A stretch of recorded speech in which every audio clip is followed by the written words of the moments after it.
Welcome to Bedtime Astronomy. Explore the wonders of the cosmos with our soothing Bedtime Astronomy podcast. Each episode offers a gentle journey through the stars, planets, and beyond, perfect for unwinding after a long day. Let's travel through the mysteries of the universe as you drift off into a peaceful slumber under the night sky.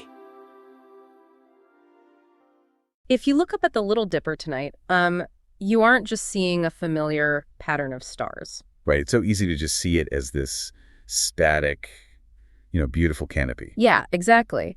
But you are actually looking at the very edge of the largest and honestly the most impossible map ever constructed by human beings. It really does shatter your entire sense of scale. It does, because we're talking about a three-dimensional model of the universe that is so vast and so detailed that the data pouring out of it right now might actually prove that the fundamental laws of physics are actively changing right over our heads. And that specific patch of the cosmos near the Little Dipper, that actually served as the final observation target for this monumental project. Which is just wild. We are talking about mapping structures that stretch across 11 billion years of history. 11 billion, yes. It's a number that is almost impossible for the human brain to truly internalize. And to put that into context for you listening, we aren't talking about a map that helps us, find nearby planets or plot a course to Alpha Centauri. No, the scale is entirely different. Right. The Dark Energy Spectroscopic Instrument, or DESI as it's called, has just wrapped up its primary run. And it delivered the highest resolution, most comprehensive 3D map of the universe in existence. But the map itself, interestingly enough, is almost a byproduct. Yeah, the map wasn't the actual goal, was it? Not at all. It's a tool built for a very specific, incredibly high-stakes mission. The goal was never just cartography for the sake of having a nice atlas of the cosmos. So they didn't just want to hang a shiny map on the wall. Exactly. The purpose of mapping millions upon millions of distant galaxies is to track down and understand a phantom. A phantom. I love that description. Well, we're dealing with dark energy, the invisible, repulsive force that currently makes up roughly 70% of everything in the universe. 70%. That is, everything we can see, touch, or interact with is basically a rounding error compared to this force. It's all just a tiny fraction of reality.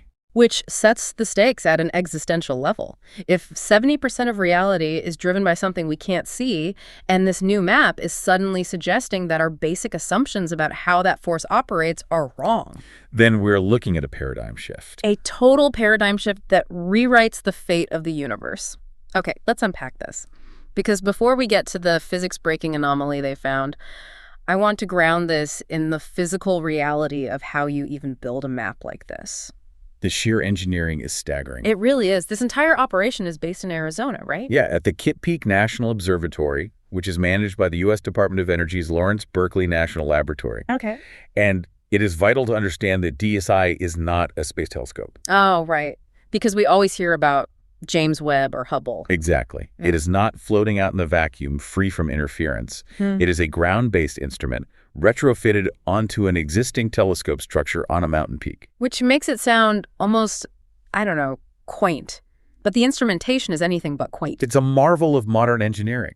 Because when I think of a telescope, I think of like a giant mirror or a massive glass lens pointed at a patch of sky. Right. The traditional Galileo setup. Yeah. But the DSI instrument operates on a completely different mechanical level. The focal plane is packed with 5,000 individual fiber optic sensors. Let's examine the mechanics of that, because it is an astonishing feat of miniaturization and robotics. Please, because I can barely visualize it. So you have a circular plane, and embedded into it are these 5,000 robotic positioners. Okay. And each one holds a tiny fiber optic cable. In the space of just a few seconds, all 5,000 robots can simultaneously pivot and adjust their positions. Wait, all at the same time? All at the same time.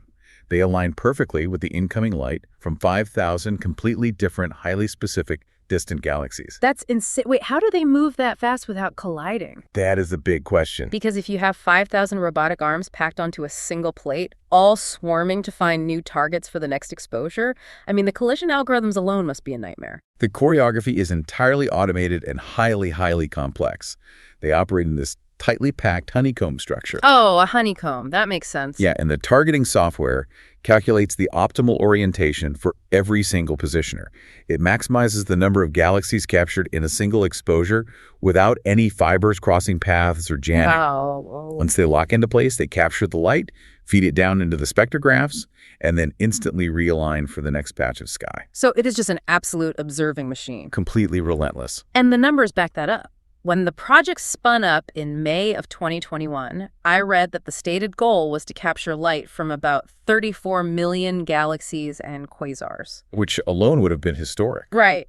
34 million is a massive number. It would have completely redefined the field of cosmology. But the efficiency of the instrument and the clarity of those targeting protocols allowed them to vastly outpace their own projections. By a huge margin. Yeah, by the time they took that final scheduled shot near the Little Dipper, they hadn't just hit 34 million. Not even close. They captured over 47 million galaxies and quasars. Plus another 20 million stars just for the sake of completeness. Just threw them in there. That is a data set containing information from 6 times as many galaxies and quasars as every single previous cosmic survey ever conducted combined. The jump in scale it's honestly difficult to process. It's like we spent decades trying to map a continent by looking through a foggy keyhole, and suddenly someone handed us a 4K drone flying overhead. That's a great way to put it. It's the difference between mapping a coastline by walking along it with a yardstick versus deploying a fleet of LiDAR-equipped satellites. Yeah, the density of the data is just unprecedented. Exactly. We are no longer looking at broad, blurry estimates of where galaxies tend to gather. We're seeing the intricate, thread-like structures of the cosmic web in high definition. So let's talk about the visual reality of that 3D map. Because if you sit down and look at the rendering of this data, it doesn't look like a solid sphere of stars. No, it has a very specific geometry. Right. It looks like a massive series of wedges, or slices of a pie radiating out from a central point, and Earth is sitting right at the very tip of those wedges. The wedge shape is an artifact of our vantage point. We are observing from a fixed location inside a spiral galaxy. The Milky Way. Exactly. We cannot just peel away our own galactic environment to get a perfect, unobstructed 360-degree view of the deeper universe. Which explains the most glaring feature of the visual map when you look at it. There is this massive, empty black gap cutting right through the middle of the wedges. It looks like a blind spot. Yeah, it is exactly a blind spot. Why is that there? We refer to it as the zone of avoidance.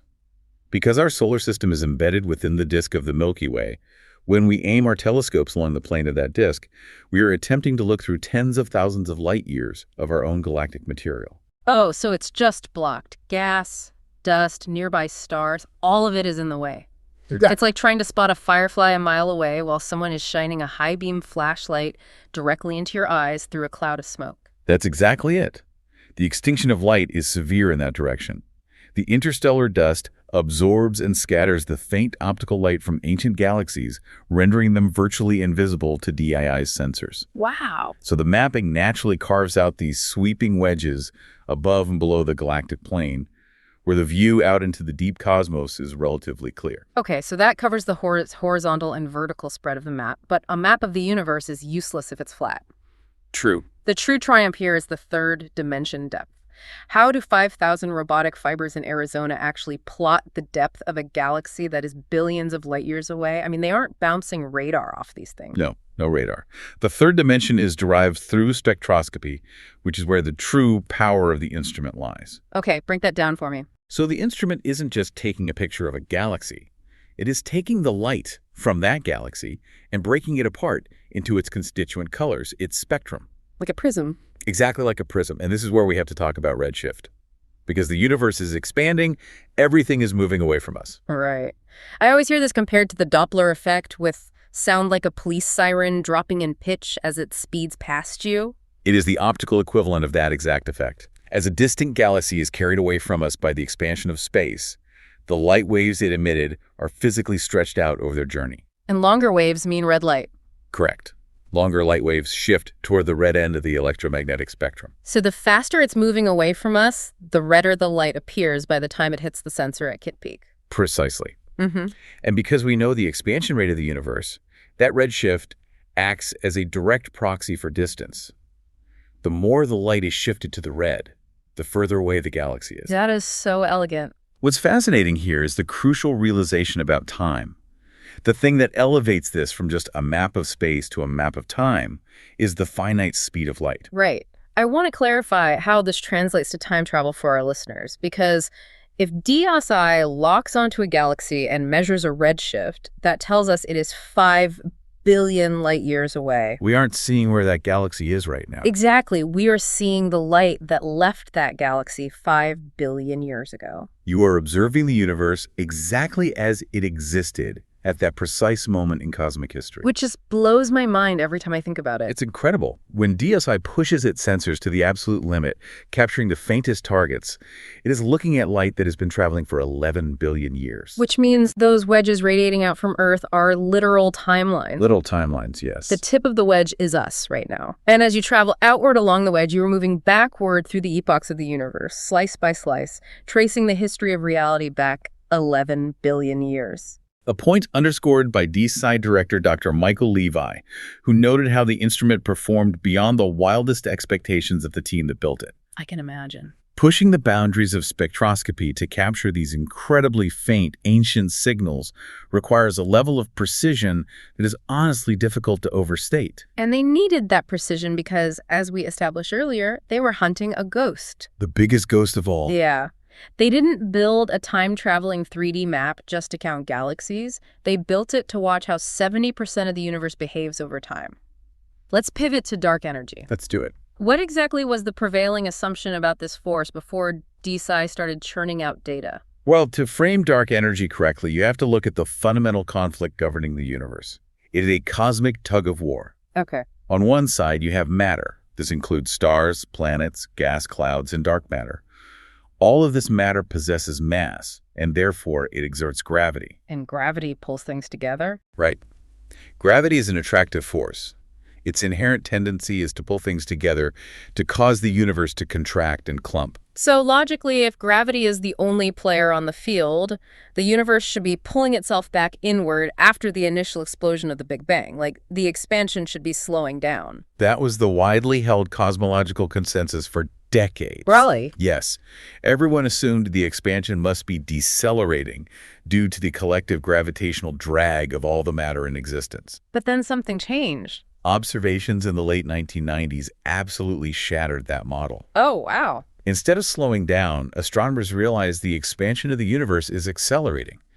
Distant galaxies are flying apart at an ever-increasing velocity. Which just defies common sense. I mean, if you threw a ball straight up into the air, gravity slows it down. It doesn't suddenly accelerate upward into the stratosphere. Exactly. For the universe to accelerate its expansion, there must be a repulsive force overpowering the attractive force of gravity on a macroscopic scale. And that's the ghost. That's the ghost. This invisible pressure driving the fabric of space apart is what we term dark energy. And because it is responsible for the accelerating expansion of the entirety of space, mathematical models dictate that it must account for roughly 70% of the total energy density of the universe. That's right. Okay, so we knew dark energy existed, or at least we knew something was pushing the universe apart.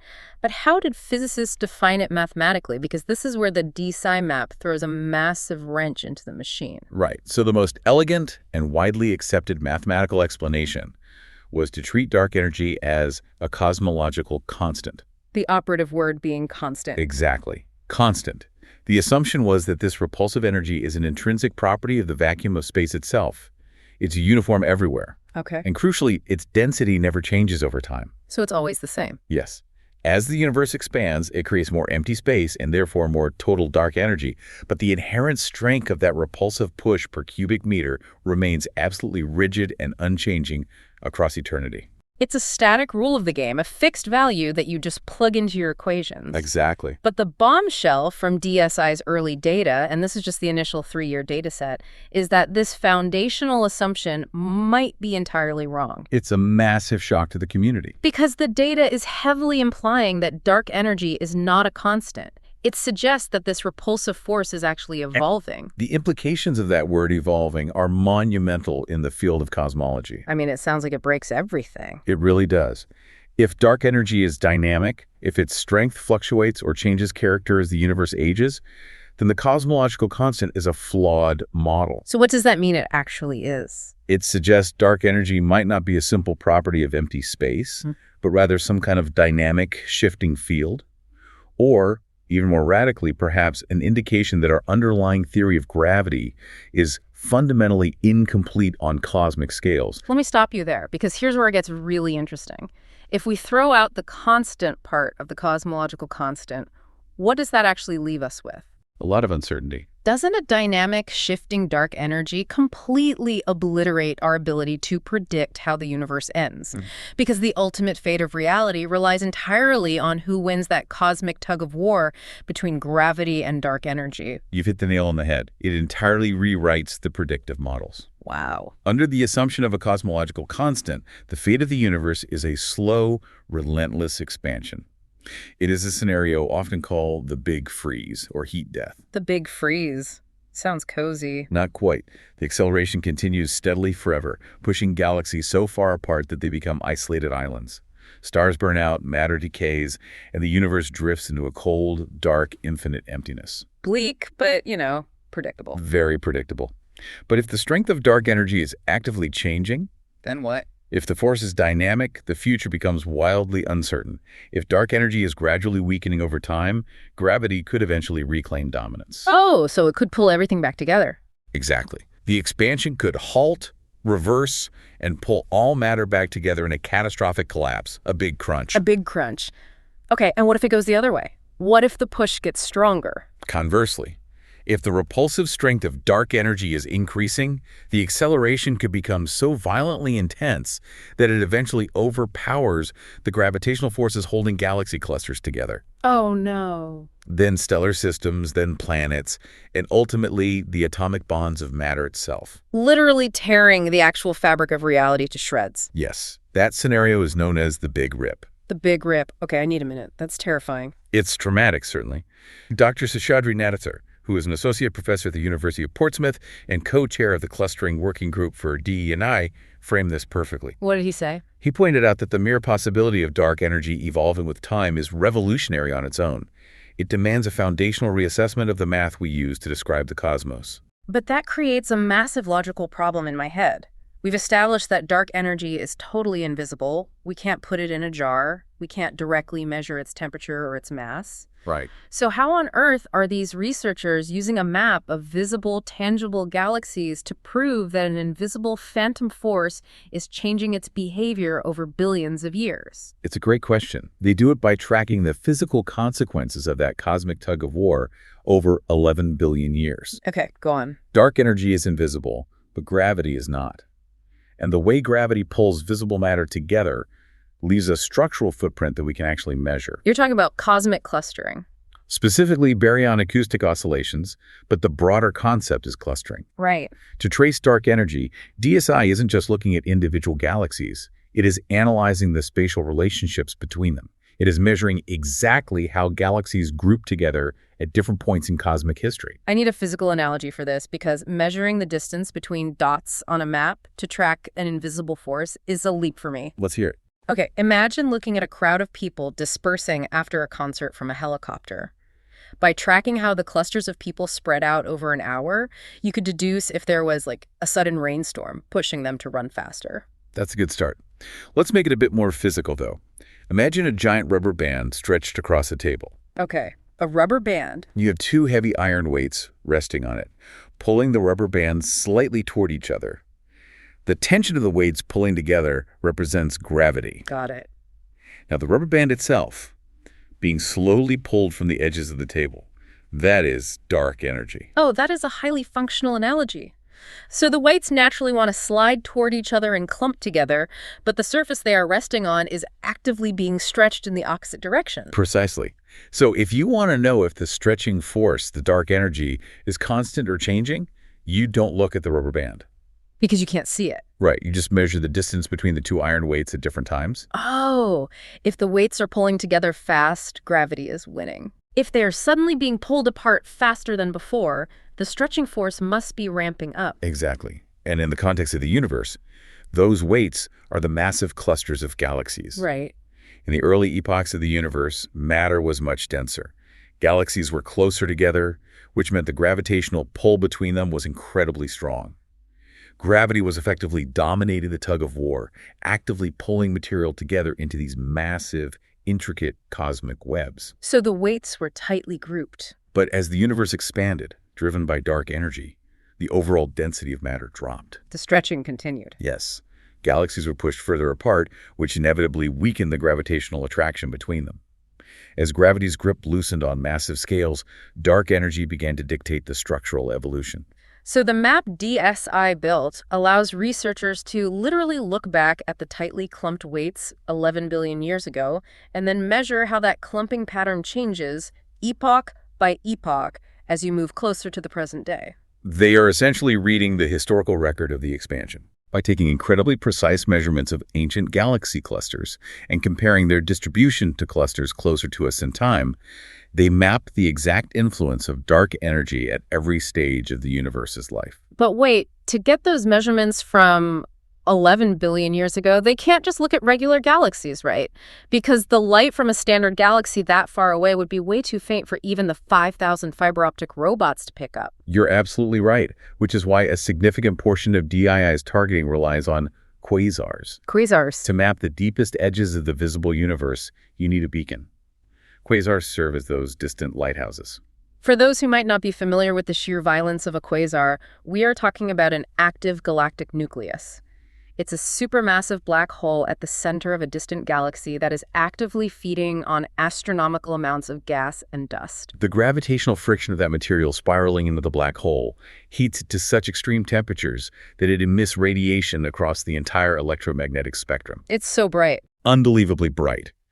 A single quasar can easily outshine the combined light of every single star in its host galaxy. They are practically screaming across the universe. Their extreme luminosity allows DESI's spectrographs to capture their light, even from 11 billion light-years away. Amazing. But the quasars are doing more than just marking a point on a map.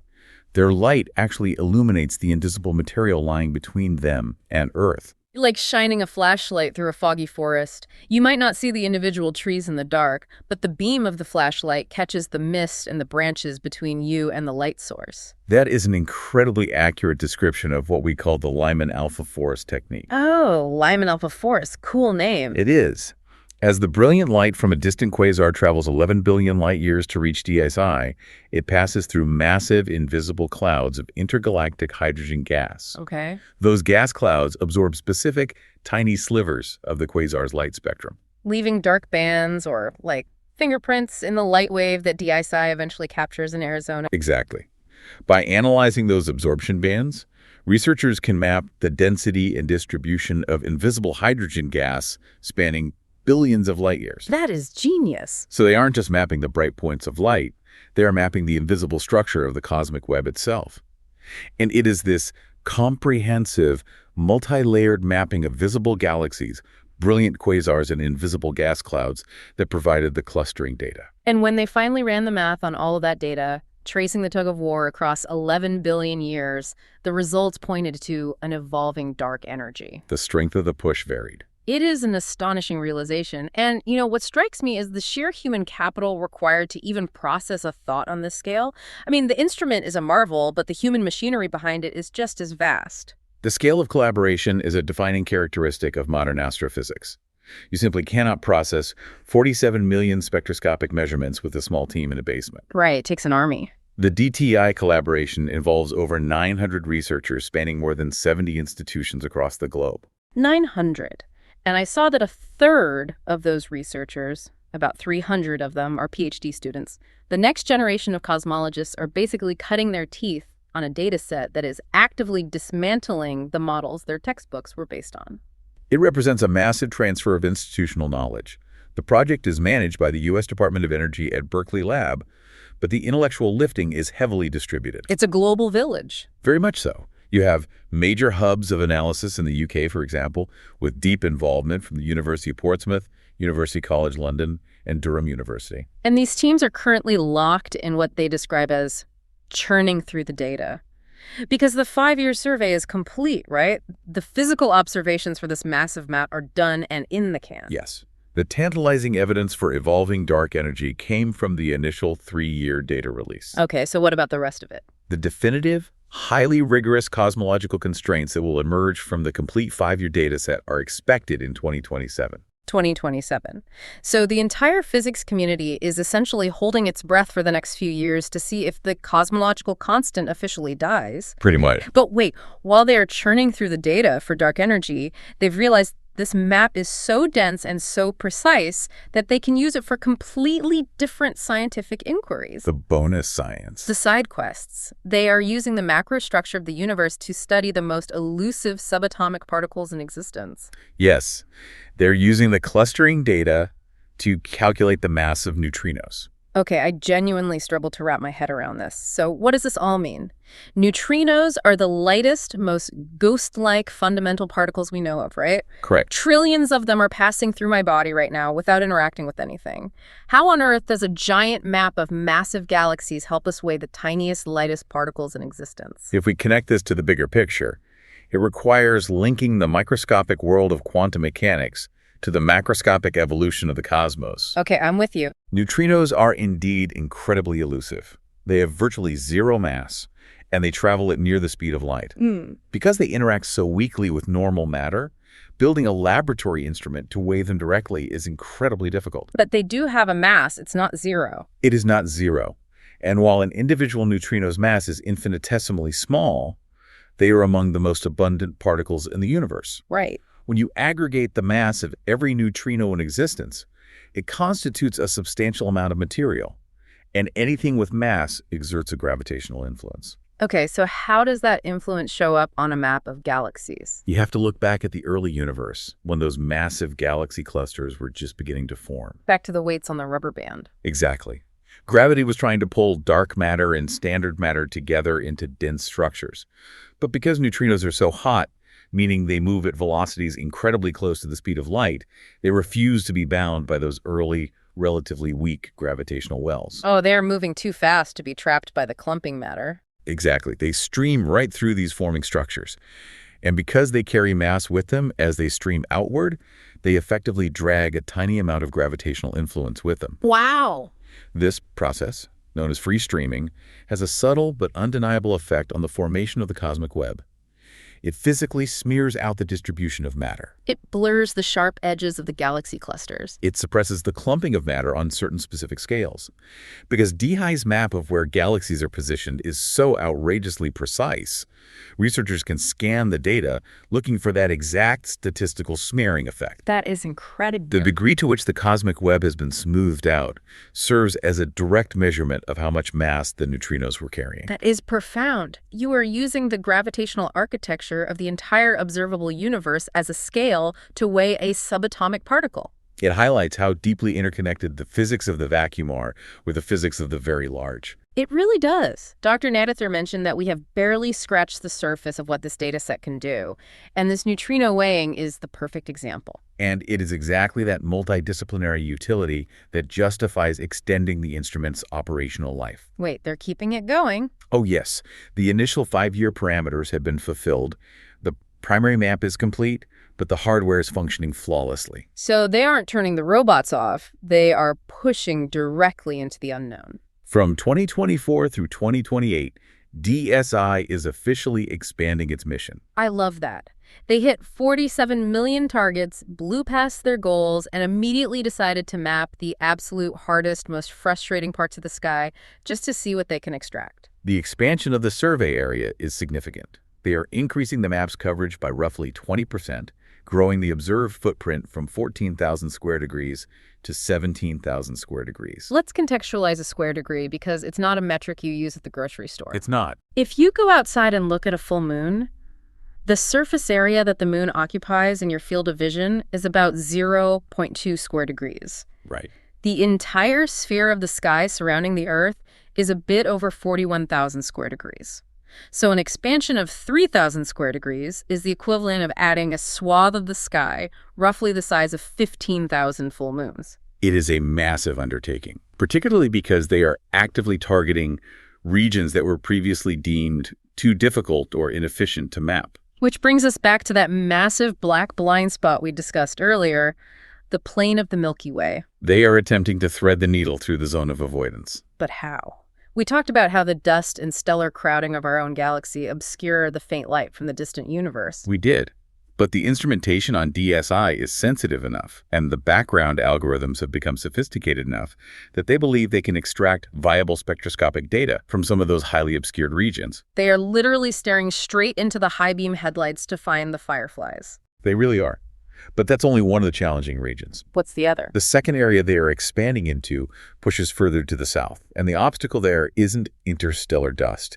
It's our own planet's atmosphere. Oh, because Kitt Peak is in Arizona. Exactly. Operating a ground-based telescope involves constantly fighting the Earth's atmosphere. To observe targets further south, the telescope must angle lower toward the horizon. So you are no longer looking straight up through the thinnest part of the atmosphere. You are looking at a sharp angle through a massive cross-section of air. The term is air mass.